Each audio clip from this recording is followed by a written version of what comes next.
going on, everybody? Welcome back to the Check Swing Podcast with myself. That's me. And the brains and brawn of the situation. We got Coach Santa over there in the Baltimore basement cooking up Eagles images and eating ice cream. I just assumed it was ice cream. I don't know if it was actually ice cream. But yeah, and I forgot. I was like, oh, I'm eating ice cream on the show, which I never do.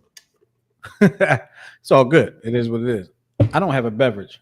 Oh, yes, I do. Boom. Okay, cool. Welcome back to the show, y'all. We appreciate y'all hanging out with us here for yet another Tuesday. We are live. And we got a lot of things to talk about on today's show. Here's some of the things that we're going to go over. And Miguel, actually, you know what? This is a weird time to say this, but remind me after the show to talk to you about something that I wanted to talk to you about before the show. Okay, boom. Okay. We got a few things we're going to talk about today. Of course, we have two new college national champions have been crowned. If you don't know about that, we'll tell you about that real quick. The Phillies and the Dodgers went head-to-head over the weekend. We'll recap that and talk a little bit about that and give you a coach's perspective on those things over there. And there was a streak that, what do you say, a streak that has been broken? A streak one died? broken, one continued. One streak breaks and one streak continues in college baseball. We'll talk about that. We'll give you some insight on what we're talking about there, and quite a few more things that we have to talk about. We got quite a few things to talk about today, and I don't want to just go through the whole list, but definitely tell your folks to come join us, come with us, and join the show because you don't want to miss any parts of today's show. But before I get into today's show, I gotta ask Miguel how he's been because I always like to ask my folks how they've been. So Miguel, it's Tuesday. How you been? Favorite day of the week. I'm doing well, sir. I feel lively. I feel spiritual. I feel like a lonely cherry blossom on a warm day. This is the second week out of the last three that you mentioned cherry blossoms. So I have a cherry blossom tree growing in front of my yard, and it's blossoming. Okay. Now, what happens when they fall off? Do they grow back, or that's just the end of it? No. So they turn into actually regular tree leaves, and the actual tree that I got is the same tree that I got where I work at. They have, so it actually blooms twice a year. So Gotcha. it blooms in the spring, then it turns into a regular tree with regular leaves. Those leaves fall, and then there's a second bloom around September. Gotcha. Okay. All right. Well, I learned something today. I probably forget it before the end of the show, but I learned that at some point. So it was all good. Wait a minute. Hold on. Pause. Mm-hmm. You've already forgotten. Sad part is you're right.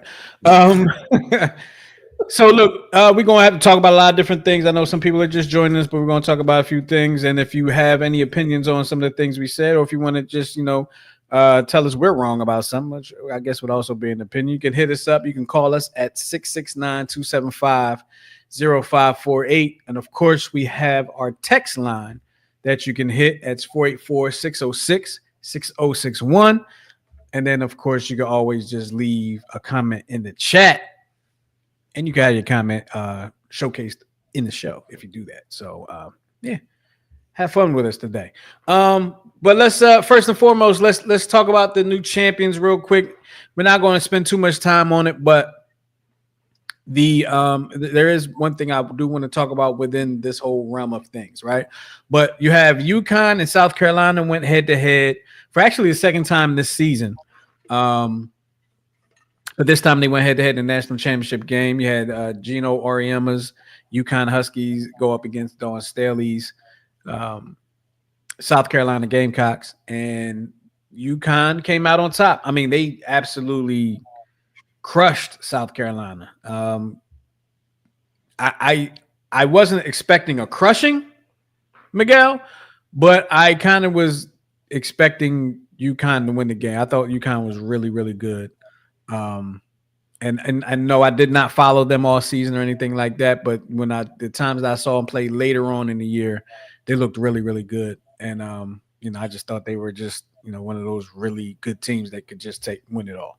sounds eerily similar to the Super Bowl they won Eagles versus Chiefs of Kansas City. Yeah, yeah, probably. Last night, University of Florida beat Houston by 2. Tough game. Houston was leading the game for the majority of the night. They were leading the game, and then second half they just kind of they came out slow and just kind of never really got back into rhythm, and they ended up losing by 2. Houston had a chance to win it at the end.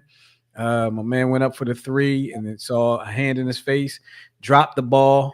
Nobody came and got it. It just got confusion, and then clock ran out, man. Congratulations, University of Florida. Congratulations to UConn, national champions.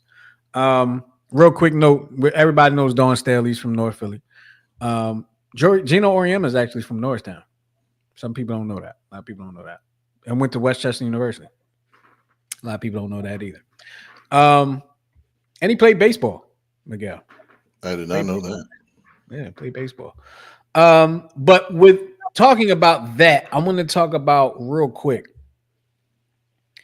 this ruling in NCAA. And it's my fault. We didn't really go over the show beforehand. We were talking about some other stuff.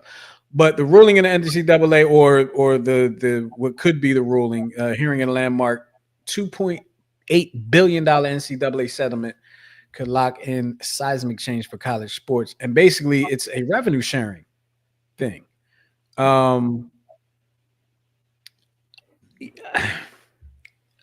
Here's what it is.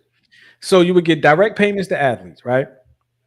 Schools from major conferences will allocate 22% of their revenue from media rights, ticket sales, and sponsorships up to $20.5 million annually to athletes for their name. And so that would be their NIL deals. Their NIL deals will be coming from the revenue generated by their ticket sales, by the advertisements and all like that.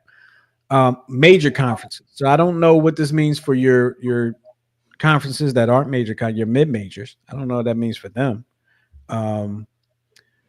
But I personally, I don't know. I'm gonna read through the rest of this real quick. 2.8 billion will be distributed to athletes who played between 2016 and 2024, compensating for missed NIL opportunities.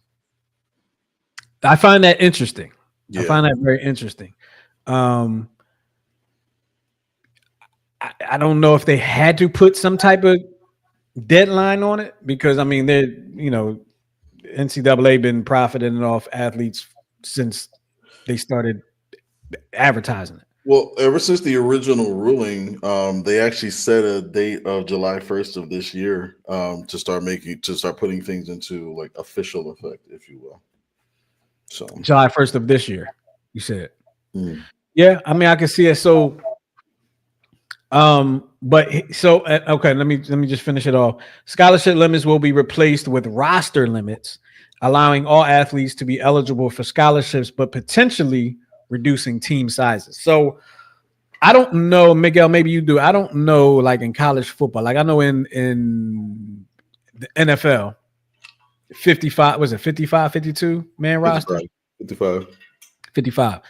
In college, I don't know. I don't think there's a limit. I don't believe there ever has been. That's what made like Chip Kelly kind of, I guess, famous, so to speak, for his offense because he had like 90 players that he can like rotate at any one time. And I mean, that's yeah. And you didn't have to pay 90 players $1 million. So, Now, I want to talk about, and like I said, I'm not well versed on it because this just happened like yesterday, day before, or something like that. I don't know how fair this is. It kind of outside of the fact that the players are getting paid, they will receive compensation. It kind of taking you back to the old rules. So what it because in this it doesn't say, like, if you have an NIL deal, in my mind, and please, if anybody's out there that can tell me different and tell me I'm wrong, please do. in my mind, and if you have an NIL deal, you have an NIL deal. I don't know if it's distributed amongst the entire team you're on, the entire athletic department. I don't know. But from my understanding, if you have an NIL deal, you have an NIL deal. Now it sounds like with this, they're going to eliminate the individual NIL deals and pay the athletes based on revenue coming in through ticket sales and all that stuff I mentioned earlier. So there's a small section that kind of addresses it. It says still allowed would be NIL payments to athletes from outside sources. So this is which is what triggered the seismic shift from college sports and has endured over the last 4 years. So they used the example of Cooper Flagg of Duke, who reportedly makes 4.8 million just in NIL deals from groups affiliated with the schools and others. The settlement also calls for a quote unquote clearinghouse to make sure any NIL deal worth more than $600 is pegged at quote unquote fair market value. It's an attempt to prevent straight pay for play deals, but many critics believe the entire new structure is simply NIL masquerading as that. So you can still receive revenue from the school, get paid directly from the school, And from other and still have your NIL own sponsors. NIL deal. Now, wasn't there something, I don't know if you mentioned that, a text coming in at the time? There was something about $600. Yeah, it's supposed to be pegged at a fair market value. Fair market value. So it's supposed to be it's supposed to be a way to prevent like pay for play deals. So that is something that they have to worry about, right? But that's really what's happening anyway, really, because schools are involved in these NIL deals now. So there kind of is a pay for play aspect. If you do revenue sharing, you're kind of going to be getting paid. Like, so now it's you can't exceed $20.5 million, right, in your season. But if you're at Alabama and you're on Alabama's football team, you're making that money, right? Correct. But if you're on a team, and I'm just going to pick one, I'm trying to think of a team that I don't know if they're good or not. University of Maryland. The University of Maryland and the Big East football, right? Their football team is not good right now, right? And they have a huge stadium. They have a big, nice size stadium. Yeah, they do. You have, if I'm not mistaken, and I'm just off the top of my head right now, you have an opportunity to make more money at Alabama than you do at Maryland.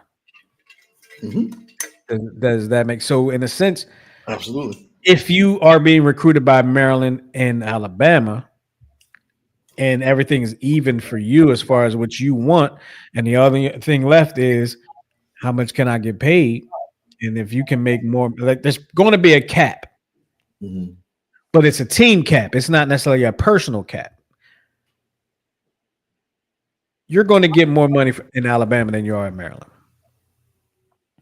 because it's like I said, it's a team cap. So Maryland might not reach. They will. I'm just doing this for the show. Maryland may not reach the $20.5 million threshold, but Alabama will probably reach that in the first 2 weeks. Right. You understand what I'm saying? So just think about it like that, y'all. If y'all got any opinions on, go ahead, Miguel. No, I was gonna say the other thing it kind of calls in the question now is like the walk-on athlete. You kind of lose, that portion of it, especially for the smaller sports programs. I agree. I personally think they should leave it the way it is. Don't do the revenue sharing, right? I mean, if you're going to do it, you should have did it that way first. Now you had it's probably more fair this way, right? It's probably more fair because everybody's going to get paid as far as the team is concerned, not the whole athletic department, but just that team. Your water polo team not going to get any of that money. It seems, just from what I read, but. I feel like they should have just left that alone, because now you're taking I felt like, and you told me different. She feels like you're taking NIL opportunities away from athletes that would be making better money. Mm. Um, I'm trying to arrange my thoughts while I'm talking at the same time. Um, and you have oh, I lost my train of thought. I'll come back to it, I guess. Hopefully, I'll come back to it. But I'm just thinking about. I don't see it being fair. I don't see it being fair because, first of all, if you're going to do like, I feel like there's going to be a lot of problems. Like, because if you're not your revenue sharing now, are you know, with scholarship money? Are you playing with the scholarship money now? Is it a little less scholarship money that you're going to give out? You're going to have roster size limits, so there's already scholarship limits. You want a roster size limit. So does that mean most of your roster is going to be all scholarship? Yeah, it does. It could mean the spread of talent. It could mean that. Yeah, because it does say that the settlement calls for replacing scholarship limits with roster limits, which Mm-hmm. in effect would allow every athlete to be eligible for a scholarship while cutting the number of spots available. So you're definitely going to see, Yeah. yeah. Yeah. Although, And I mean, couldn't it also pseudo be kind of a blessing in disguise for the smaller schools? So now you have players that may not make the cut could now JUCO and D2 D3 could they now see. so in that aspect, yeah, I could see somebody at if now you have a 65-man roster at Alabama and you have 95 players, you know, they're trying to be on the team, you got to cut 30 players. They're probably going to go somewhere else. Right. Um, do they go to a smaller school though? I don't know if that helps them. Well, because I'm just thinking about if they expand that ruling where you lose the years, you losing the years of eligibility, like losing the 2 years in JUCO. If they keep it at where you can also keep the 4 years at D1 D2, then I don't see why it wouldn't help. It would almost be like being demoted to like a minor leagues, if you will, for like 2 years. You go back down to JUCO, then you come back up. But here's the other thing, Miguel. Mhm. These I'm think these schools, and I keep going back to Alabama, right? Because a lot of people want to go to Alabama. They're A lot good. of Yeah. people want to go to Georgia and stuff like that, right? Let's say the roster limit's 65, and you got 120 guys trying to get on your roster. That's a whole lot of. Let me just go back in 95 and make it an easy number. That's 30 guys that are not playing football, and Mhm. that they can't go somewhere and play right now because they're in school. So as a school, you probably have to determine this prior to these guys committing to being on campus now, Right. or some of the guys, because I know some of the people that are end of the roster guy probably walk-ons and practice players and stuff like that. Mhm. Or maybe it could be that maybe they end up, they cut these guys. They're practice teamers now. They're the JV. You know how they had the JV at one time. So, but I say for the small schools, like you have small schools that, like let's say the mid majors, a school like Villanova. Let's say Villanova. Villanova has a decent football program, right? Mhm. But they're not one of the majors. They're not the ACC. They're not the SEC, Big 12, Big 10, nothing like that. This ruling, from what I'm reading, doesn't affect them. Like they're not going to receive revenue because it's only major conferences. They're not in a major conference. So, and they also don't bring in the football revenue that major conferences do. So if they had to do it, if they had to do the same thing, that revenue probably, that all players would be getting that revenue. They wouldn't have any revenue after the season. That being said, I don't see how if I'm a football player, if I'm a player and one of these smaller schools want to recruit me. I'm trying to see what the NIL deal I can get from that area or whatever, because I may not see the same kind of money at a big school with just the revenue sharing. So it could help if people are thinking about it on that level. It could help some of the smaller schools. So we got some comments coming in. Not really. I mean, yeah, we do, but I guess you see them all. What's up, everybody? Oh, yo. So yeah, Tyra gave us one of those. Oh, good Uh, job, sorry. little JD said, "Hi, Santa," and then Santa responded. So just put it like that. But we're going to move on. You had anything else you want to say on that, Miguel? No, where the hell was all this money when I was in school? Damn it. That's what I want to say. It's a good question. It's a good question. You know what? It's crazy. I think about 10 or so years ago, maybe a little bit more now.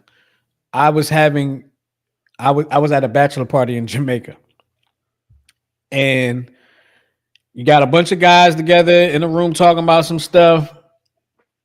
What are we talking about? Whether college kids should be getting paid to play. That's what we were talking about one day. But I was in an argument with a dude. I mean, we both had been college athletes. I believe he was, and he was dead set against it, and I was for it. Like they should get paid for, because I remember signing those papers saying you cannot make money off your name, your image, or your likeness. Correct. I remember signing those papers. I remember thinking, I mean, it wasn't nobody about to pay me. I wasn't nobody special, but I remember thinking like, damn, I'm not like they can make money off. Like if I do something special, they can make money off of me, but I can't make money off of me. Like I really thought that was unfair, but I wasn't in a position to do anything about it because whatever. But I think I really believe name and image and like I think if you can get a deal, a commercial deal, an advertising deal, whatever the case may, if you can get a deal to play outside of your college commitment, I think it's a great thing. I really do. I really do. I think it's very unfair for you to tell a kid that they can't make money off of who they are. Anybody, just not just a kid. Anybody. That's very unfair, and it's unfair to say you can't make money off of who you are, but I'm going to make money off of who you are. Mm-hmm. I'm not going to say what it sounds like, but if you think about it for a little bit, you can think about what it sounds like. Okay, with somebody making money and you're not getting paid anything, but Does it somebody's making does it rhyme with bravery?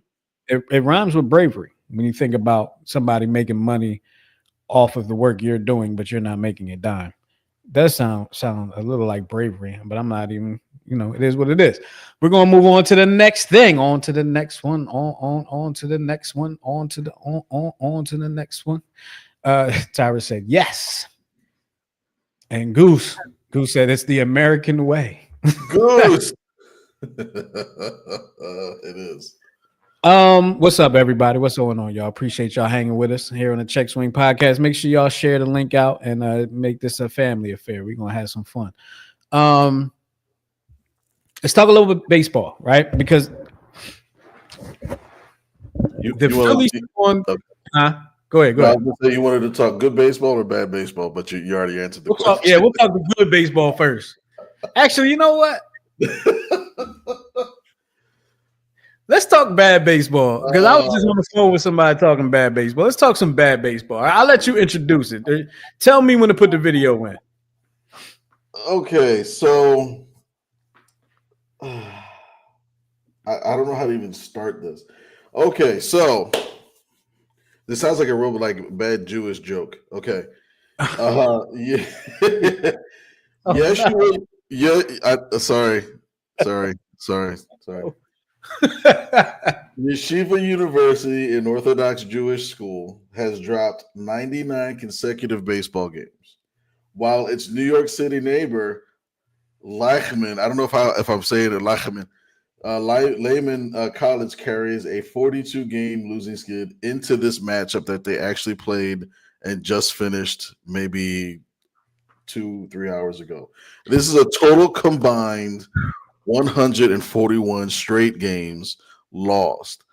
Although neither one is the record for most consecutive losses. But I'll let you know who the consecutive loss streak belongs to. It better not belong to anybody that's going to make me mad. No, not at all. Not even close. All right. All right. One of their students actually posted on their Instagram, said Yeshiva University versus Lamb College could be the worst baseball game of all time. However, we are all great at competitive investment banking. So that's the cap of the. So you can go ahead and hit the video for who actually won today's monstrosity. Coming to the stage. Right down the plate, strike three. Lehman's 42-game losing streak comes to an end. Yeshiva falls to 0-100 in their last 100 games. That's crazy. Hey, they're hype. Lehman fans are hype.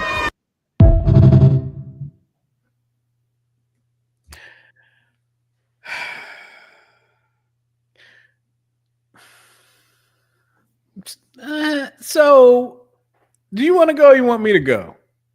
You go. Okay. So,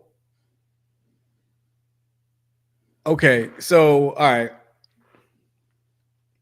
Well, poor Yeshiva University, they still ain't won a game yet. They done lost 100 straight over the past 2 seasons. No, at least 2, because what you play like a top of 40. Yeah, so you're not including any right. You're not including any playoffs. That's not because they ain't make it. they might have a conference tournament, but they ain't win. But Lehman College. Okay, so here's the thing, right? You just broke a 42-game losing streak, right? So that means you ain't dominated nobody in the last 42 games. Okay. I would be happy to break a 42-game losing streak. However, I ain't gonna be acting like I own this joint right here. I ain't gonna be acting like we just lost 42 straight before today. Right. Like I ain't gonna act like I'm a bad boy because we just lost 42 straight. I ain't gonna act like I'm a bad boy. I'm not, because you wasn't a bad boy 2 weeks ago when y'all lost them games. You weren't you wasn't a bad boy, last year when you lost them games. Clap your hands, thank you. We won, appreciate it. Point to the sky, like people like to do. That's it. Miguel, go ahead. I don't even know. I can't even regurgitate this. So the record for the longest losing streak is Caltech baseball from 2003 to 2013. Lost a total of 228 consecutive games.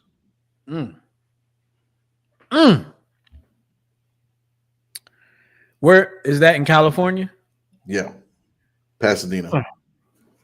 228. All I got to say, as long as it wasn't Eastern Shore, I'm okay. Quite all right. I don't like. I thought schools got not penalized, but I thought schools usually cut teams that are. So they'll cut a team. No, you know what? The funny thing is, you usually don't hear about a team getting cut because they're bad. But unless they're lying when they talk about why they cut teams, it's always about funding.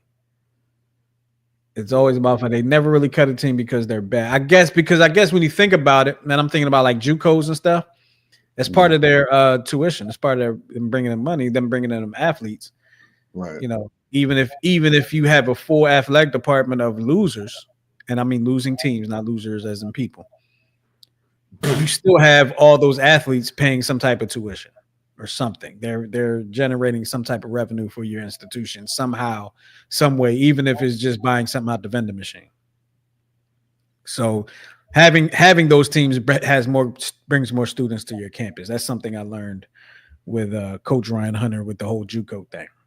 Never thought about those things before, but let's talk about some good baseball. Okay, let's talk about some good baseball, and we're talking about the Phillies. They took 2 out of 3 from the world defending World Series champions. A couple notes, though. All right. Bohm was out of Sunday's game. Alec Bohm, third baseman for the Phillies, was out of Sunday's game because of, from what I'm hearing, it's about his attitude again. It's about, I guess, sulking and all like that when he doesn't, I don't want to say get his way, when he doesn't get the results that he's looking to get, right? And from what is being reported, a lot of people tired of it. Another note, Edmundo Sosa. There's no one hotter than him right now. Pause. And he's in. I believe he's in the lineup tonight at Phrasing. Is he in the lineup tonight? I think he's in the lineup tonight, and it might be he might be in the lineup at center field. I'm not sure. I don't have the lineup in front of me, but he might be in the lineup at center field. I know they was talking about it today, but I'm not sure. But I mean, he's been hitting the cover off the ball, man. Shout out to him. But let me ask you, Miguel, after what you saw this weekend, and I couldn't watch the game on Friday because it was on Apple TV. Damn you, Apple.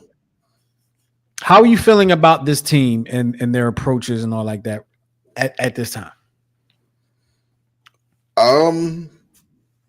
Are you feeling better? Like, how were you feeling at the start of the season? How are you feeling right now?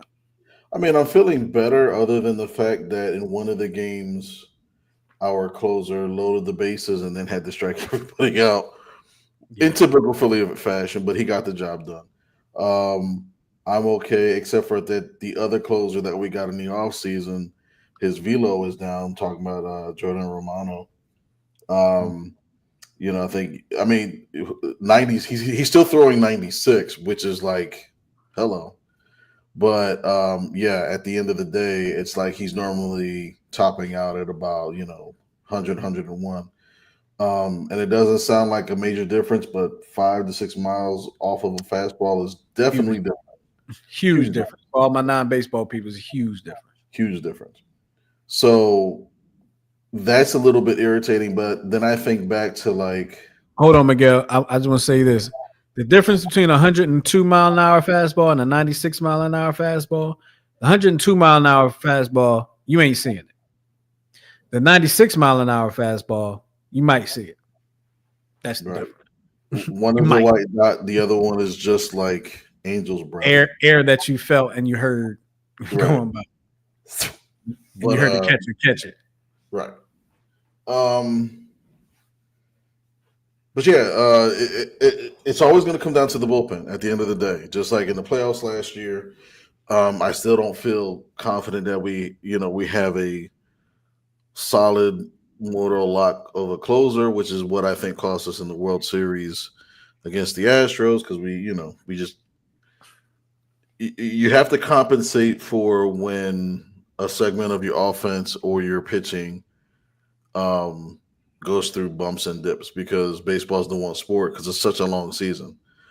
Matt Strohm is back, looked very strong, so that's a good sign. And I know Romano was more of like a low risk, high reward. So you can he's kind of like a whatever for this year. But yeah, other than that, I feel fine. I did like the showing against the Dodgers, although it's early, but striking out Ohtani 3 times was rather impressive. And throwing him on second base too. Right, and then the stolen base. So people are like, JT Realmuto's back. I'm like, tell me that in August. Yeah. And it's hard because, like, again, baseball's a long season, and it's like unless you can get through to the dog days of summer, usually about July, August, you know what your team is going to be the rest of the season. Just about. So I live by the adage, and I've said it on this show before. I've said the NBA season to me doesn't start until Christmas. Major League Baseball to me doesn't start until the All-Star break. That's fair. And the fact that the Phillies beat the Dodgers 2 out of 3, great. That's great. It's early for both teams right now. Very early. I mean, this was the Phillies' third series. Yeah, the third series. Mm-hmm. So it's very early. Although the Dodgers were undefeated coming into Philly, they left Philly not undefeated. But here's what changed. Here's what I noticed. They won in a slightly different way than they did with Colorado and Washington. Mm-hmm. And what do I mean by that? For my baseball people out there, my non-baseball people, the Phillies, when they beat Colorado, when they beat Washington, they did it with the long ball. They did it with home runs. They did it with timely home runs because they definitely they weren't hitting the ball before. Hold on, I'm sorry. Okay. They were not hitting the ball. Like I think that first game they had like 19 strikeouts, something crazy like that, 13 strikeouts, something crazy. And then they had to win the game by hitting home runs. With Dodgers, they did a little differently. They did timely hitting. I'm not going to say small ball, but they, station to station at times. Now, there was a grand slam.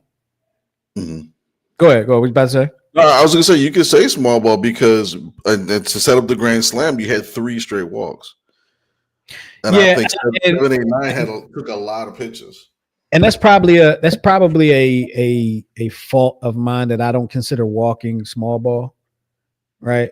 Because I feel like yes, you got the walk, but you didn't throw the ball, right? When I think of small ball, I think of bunts. I think of hitting the opposite field. I think of that type of stuff, and that's just a deficiency of mine that I don't think of walks as small ball. But you are right because getting on base, one base at a time, that's small ball. I would like to see the Phillies do that more for me to feel comfortable about who they are as an offensive team. They did it this past series. Great. That lets me know that they can win games with the home run ball. They can win games going station to station. That's what we've been wanting the last few years out of this team. I've said it many times. I said it a whole lot last year. This team relies on the home run, and if they're not hitting it, they don't win. You know what's funny? So I can't remember if it was said today or yesterday in post game or Sunday in post game. But there was 2 players, and I can't remember the 2 players, but they said that they attributed their increase in taking pitches and actually seeing, pretty much playing small ball that way to actually the experience they had with the ball strike system, the computerized system, because it actually forces you to kind of call balls and strikes and see what is a ball, what is a strike. And a lot of it was confirmation that they're seeing the ball in the strike zone or out of the strike zone. So they said that actually is helping them be more patient at the plate and not swing at bad pitches. Okay. So it was an interesting take. Well, keep it up. Whatever they got to do, keep it up. Because if you guys can, and I'm talking directly to you, Philadelphia Phillies, that are I know you guys are watching the show as you're playing right now. Keep it up, because if you can win games both ways, you will be a very difficult team to beat. You have the starting pitching. The bullpen will take care of itself. I do believe that. Not like I believe the Sixers were going to win the championship, like I believed the Eagles were going to win the championship. I believe you guys, the bullpen will get right. Show us you can win both ways, and this fan base will be behind you like you wouldn't believe. Trust me on that. Ask Ryan Howard, ask Jimmy Rollins, ask Chase Utley. Ask Raul Ibanez. Ask Shane Victorino. Ask Jason Worth. Ask Carlos Ruiz. Ask Cole Hamels.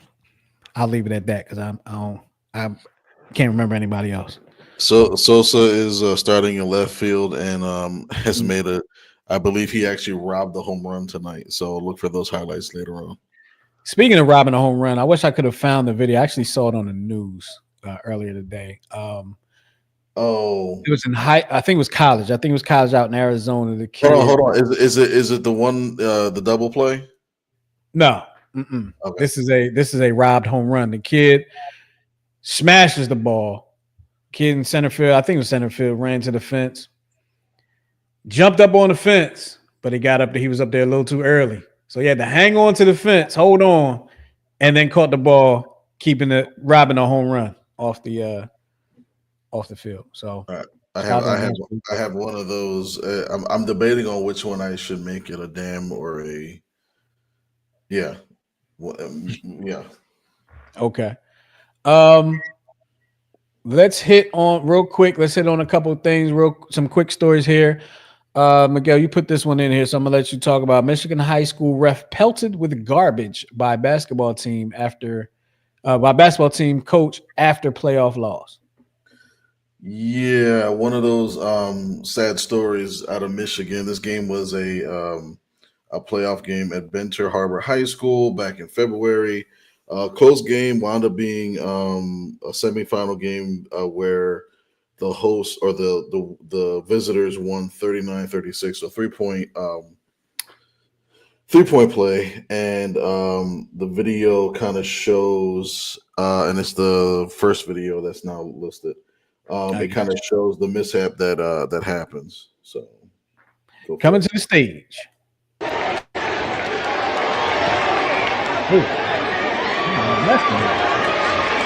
Oh, what about it? Oh, what about it too? Wow.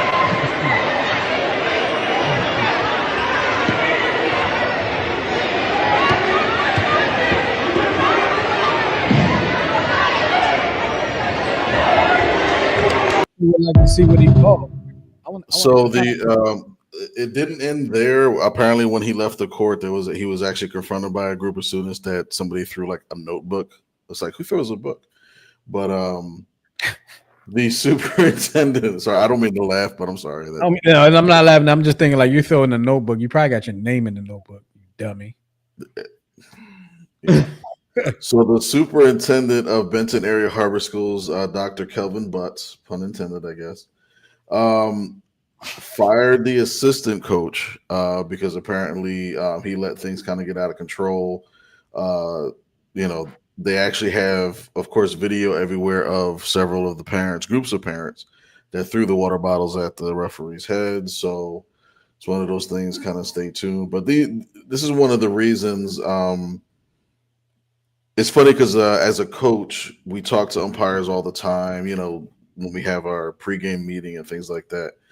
And, we're noticing like, all right, well, there's not many great umpires nowadays. And some of them are saying like, because officials don't want to officiate these games because of stuff like this, you know what I mean? And, I remember there was a game we were playing somewhere in a suburb of Virginia, just outside of Richmond.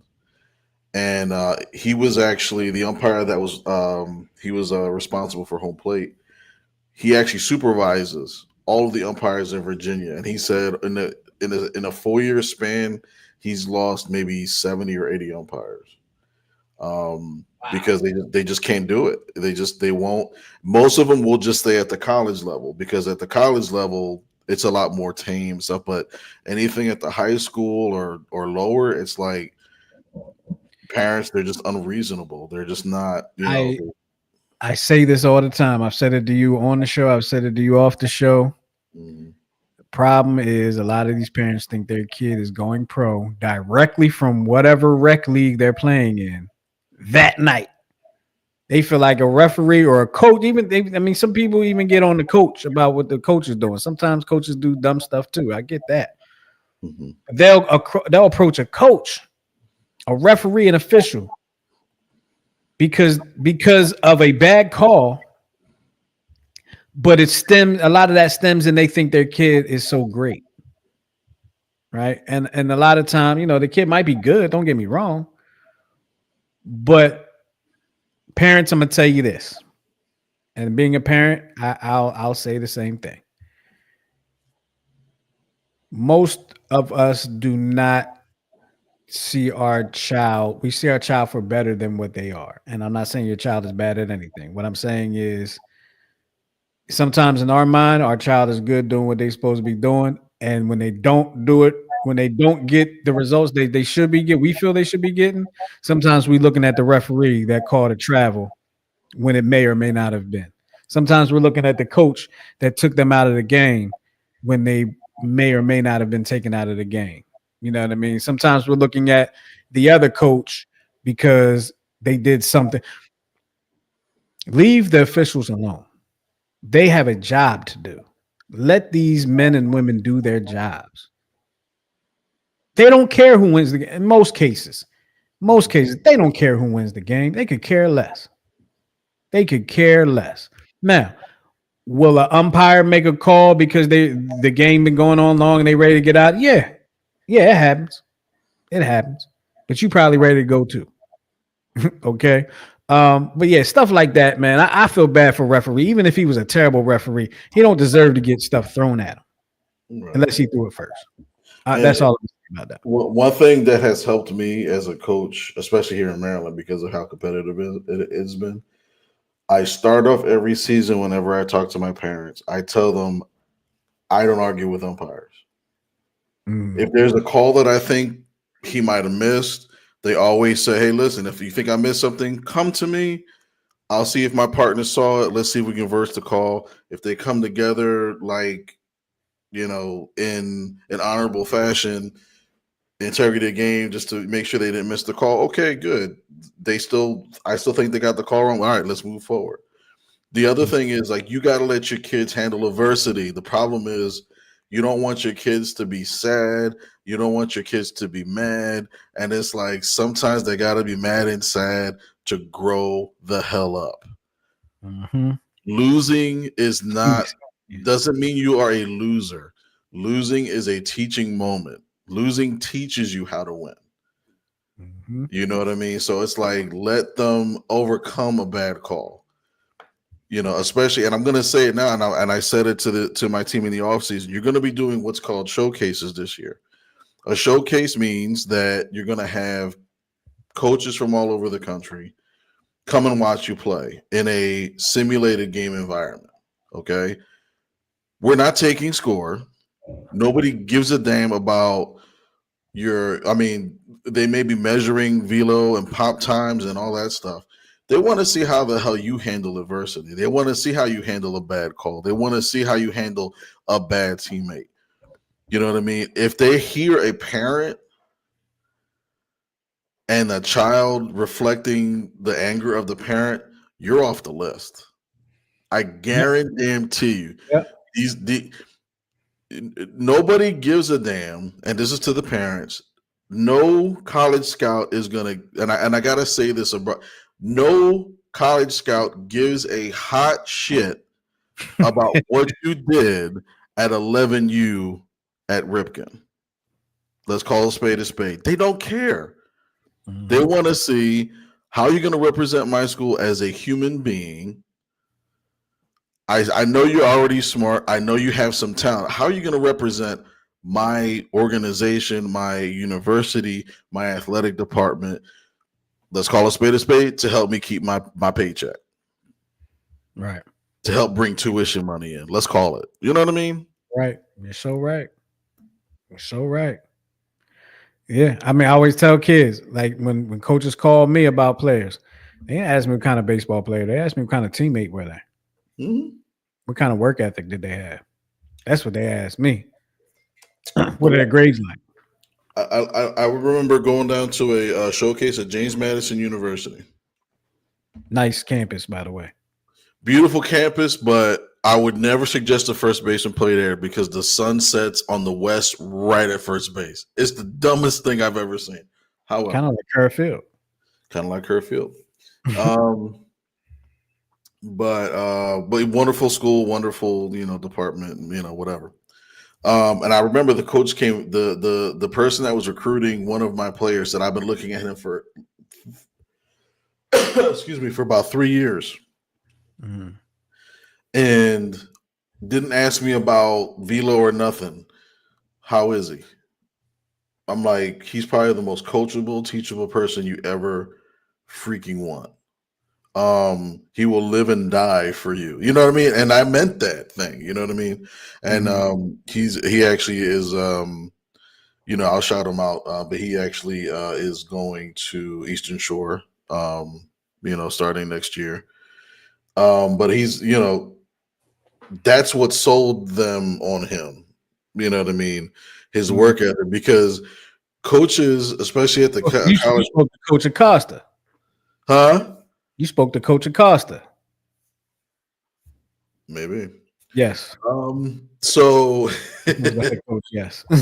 But yeah, so, I say all that to say, like, there's other intangibles besides winning and losing at a tournament in Reading, Pennsylvania. There's so much more to that. You know what I mean? That college coaches are looking for something that's like intangible that not everybody can see. Absolutely. Couldn't say it better myself. Absolutely right. We're going to move on. Are you stumping me today, Miguel? Yeah. Yes. Oh man. Okay.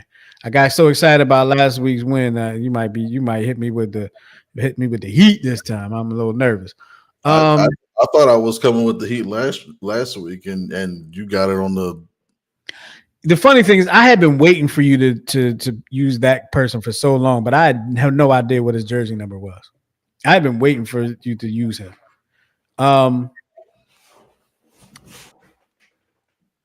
You have video of might be a new sport. Oh yeah. So you might know more about this because I know you had mentioned that you had seen something about it. I don't know if it's necessarily a craze per se, but apparently, I guess boredom has set into certain people in certain segments of the world that they have they are actually attempting to combine American football with ice hockey. And here's the result. Coming to the stage. So, wieder der Ball beim Quarterback. Das ist der lange Pass nach außen. Und der ist gefangen. Und der ist gefangen. Und jetzt geht's in Richtung Endzone. Das sieht gut aus. Erik Stehfest. Touchdown. Touchdown für die Ossis. So, jetzt wird er das Ding los. Und da ist der Catch. Und das ist die Chance zur Antwort. Das ist die Chance zur Antwort für die Wessis. Und er rutscht in die Endzone. Ausgleich 6-6. So, da machen sie den Panzer. Oh, da ist schon kräftig gedrückt und geschoben worden. Und Scharnbacher kommt nicht auf die Füße. So, ein Pass nach vorne. Weiter geht's. Und er bleibt auf den Beinen. Ja. Scharnbacher, der Quarterback, bleibt auf den Beinen. So, und da er hier nicht als Quarterback fungiert, ist das meiner Meinung nach korrekt. Eigentlich in der Rolle als Quarterback dürfen die Profis, das ist das Regelwerk beim Eisfootball. So yeah, I've definitely seen that before. I actually was kind of hoping to see more of it over the years, but it seems like that's the same. That's the same video. It's been kind of rotating for a long time, but I've never seen like more. I've never seen like another team or something like that. And yes, they are running on ice. They are definitely on the ice hockey rink.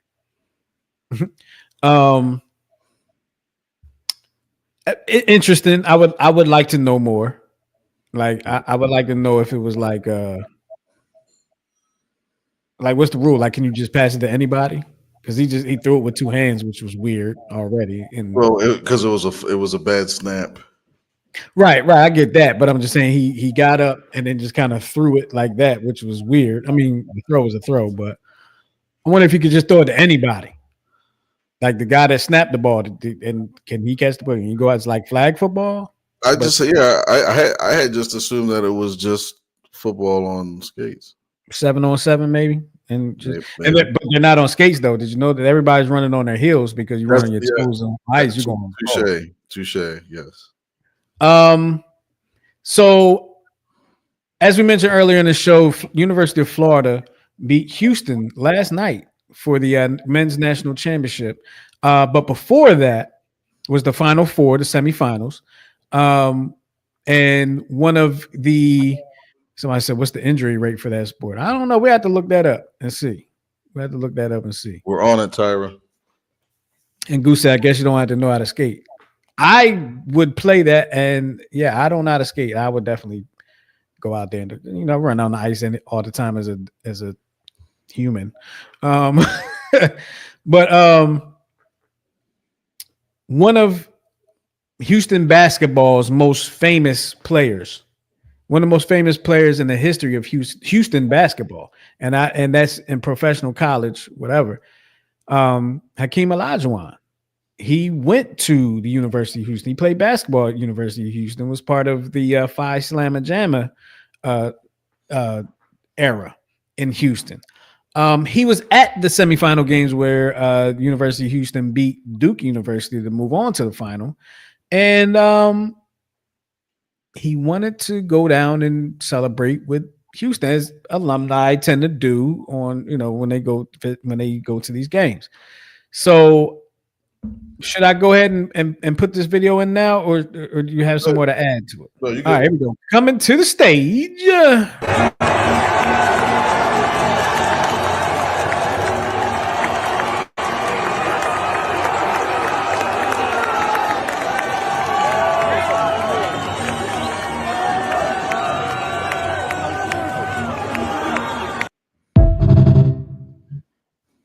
Bro, I'm sorry. I'll probably get fired that day. I'm letting Hakeem Olajuwon on the court.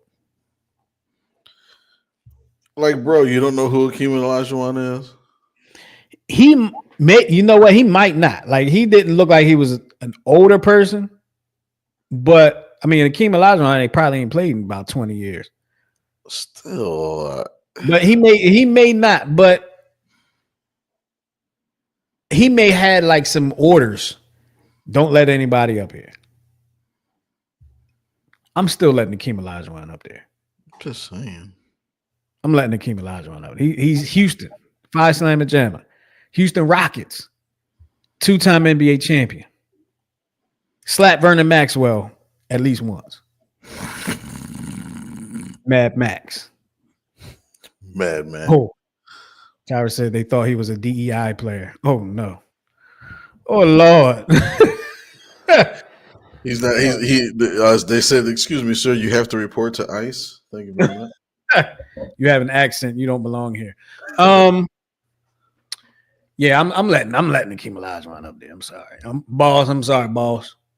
That's Hakeem Olajuwon. I'm letting him. He's going. Pittsburgh Pirates. Miguel, you want to introduce this one? So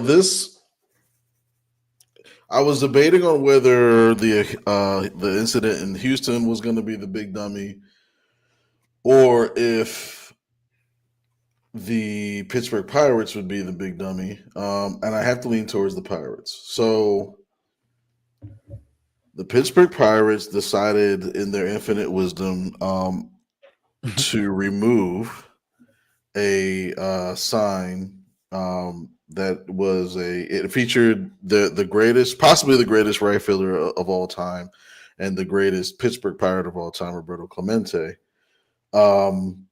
They replaced it with an advertisement for Surfside, which is an alcoholic drink. So is this the first video here? No. So the first video is kind of the aftermath, but I'm gonna get to that. That's I guess the fan reaction to it. Gotcha. So, and apparently I didn't realize it, but I thought this was something that just happened. It actually was removed about 2 years ago. But fans had started realizing, hey, whatever happened to the Clemente thing? And right, it's a Surfside alcoholic drink now. Mm-hmm. So word got out on social media. So Roberto Clemente Jr., representing the family, pretty much summed up his public disdain for the Pirates, his disrespect for the legacy of his father, with just one big wow, response. Since then, the Pirates did the noble thing and they apologized. It was an oversight. It was an honest mistake. It wasn't communicated well. Blasey, but blasey, but blasey. This is also reciprocated with the fact that he's the owner of the Pirates. Is not very well loved in Pittsburgh these days because of he's a cheap owner. He pretty much says we are in Pittsburgh, we can't compete because we're small market. So he's traded players that they've homegrown, such as Andrew McCutchen, Garrett Cole, Francisco Cervelli, who was a great catcher. All these players homegrown, and they trade him away because allegedly he's focused on trying to keep things afloat and he's not making any money. So now you can play the video of the fans' reaction when the owner was there for the home opener on opening day, walking through the stadium. He was greeted by these fans. Coming to the stage. Yeah.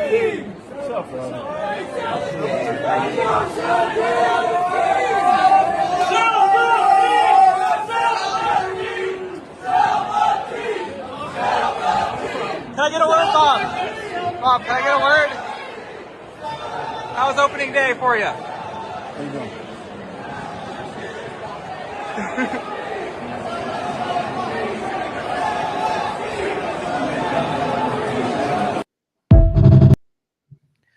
So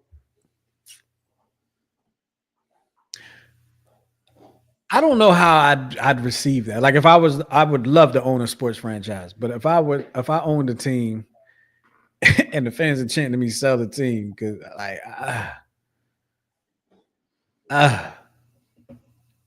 would you sell a team just because?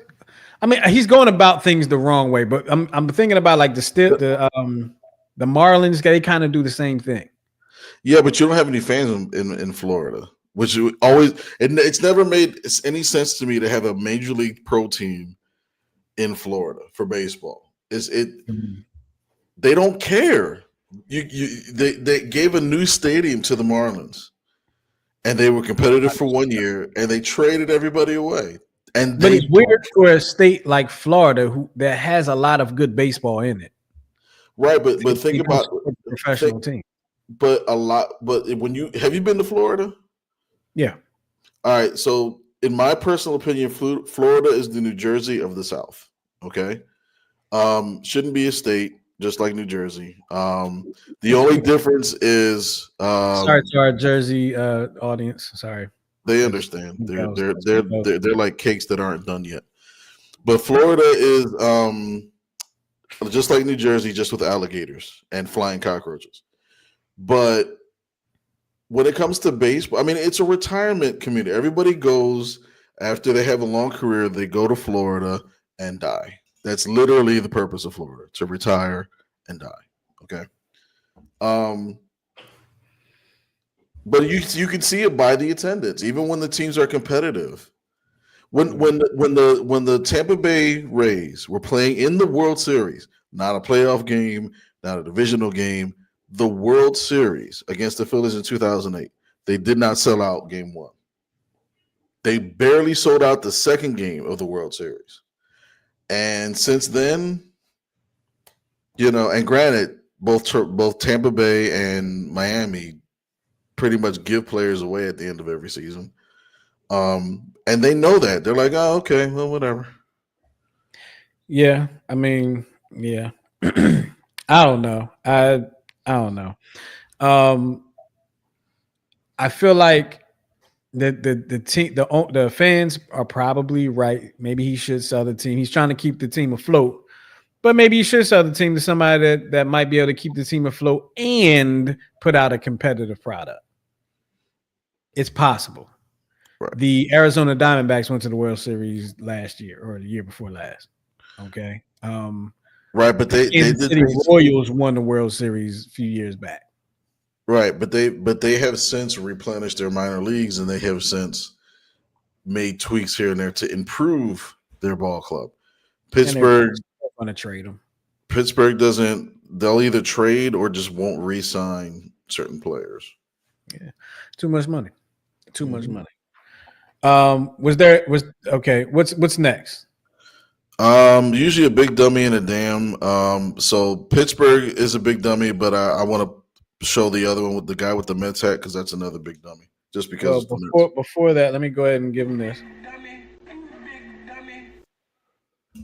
Okay, and now we're going to the video now. Yeah, the first one. See, that's how you stay warm. It's a Gamecocks fan. Gamecocks and UConn in the championship game of the women's tournament. You want to explain that to me? No, it's self-explanatory. Okay, now it's time for the damn.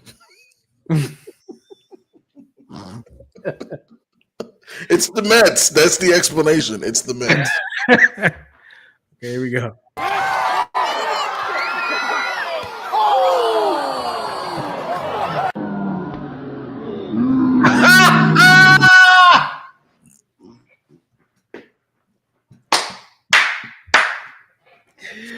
I'm sorry, y'all. I couldn't see that again.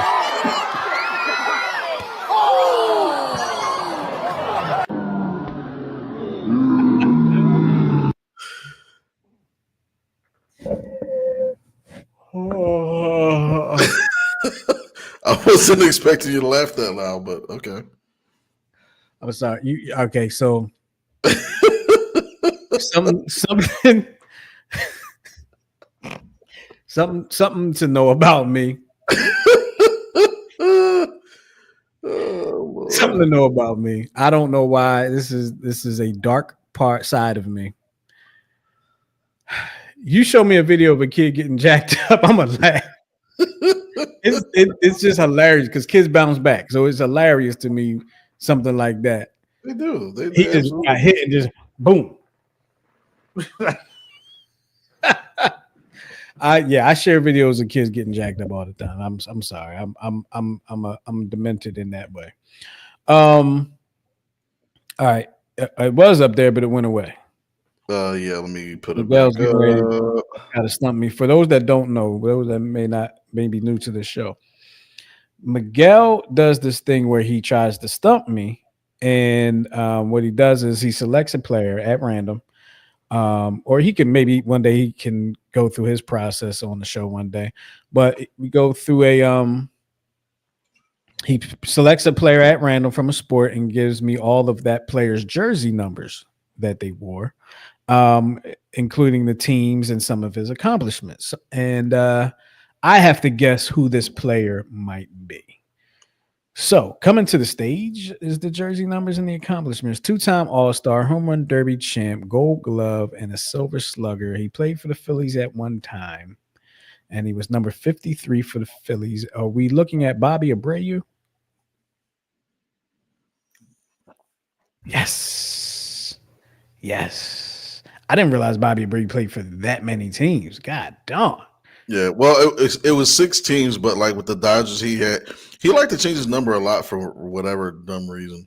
But he had like 3 numbers for the Dodgers, 2 numbers for the Astros, and I think 2 for the Mets. Shout out to Bobby Abreu because a friend of mine's aunt knew him somehow or something, and the one time that I sat behind home plate at a major league game, I believe Bobby Abreu might have had something to do with those tickets. I believe. Oh, wow. Didn't get to meet him or anything, but it was at the Vet too, so it was before Citizens Bank. It was a while ago. It might have been like one of the last seasons of the Vet because I was definitely grown I was definitely grown. But yeah, it was cool to see a game from behind the plate. I want to give a shout out. First, I'm going to give a shout out to my cousin Goose for sending this over to me. But I want to give a shout out to I should have had this prepared, right? I want to give a shout out to the Morehouse men's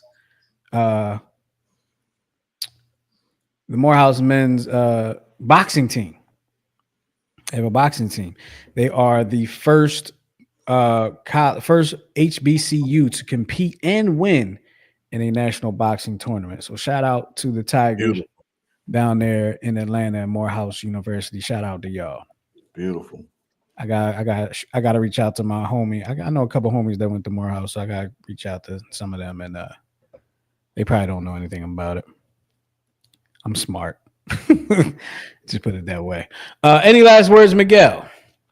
Just the report of kind of a tragedy that happened overnight, early Tuesday morning. Keep the family of Take your time.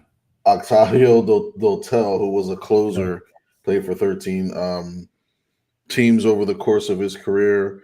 He was reportedly one of at least 58 people who died as a result of a nightclub collapse in the Dominican Republic. The roof collapsed early Tuesday morning during a concert. At least 160 people were injured. Also to perish was Nelsie Cruz, who's governor of the northwestern province of Montecristi, which is also the sister of former MLB All-Star Nelson Cruz, was killed. Oh, wow. And a former Major League player, Tony Blanco, who was 43 and played 56 games for the Nationals in 2005. So Dotel spent 5 seasons in Houston in his 15-year Major League career. So just prayers to the families of the people that perished in the tragedy yesterday. Did you say that there was a governor from there that was in there? Nelsie Cruz. Nelsie Cruz is the sister of Nelson Cruz. She's the governor. She was the governor of the Northeast province of Montecristi. She was the governor. Yeah. Was she the governor at the time of her death? I'm wondering. Yeah. Okay. That's the way it's reporting from the AP. Right. I can imagine you seeing any governors of the United States in a club.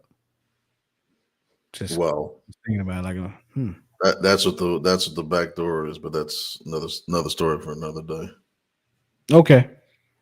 I'll hold you to it. Hold you to it.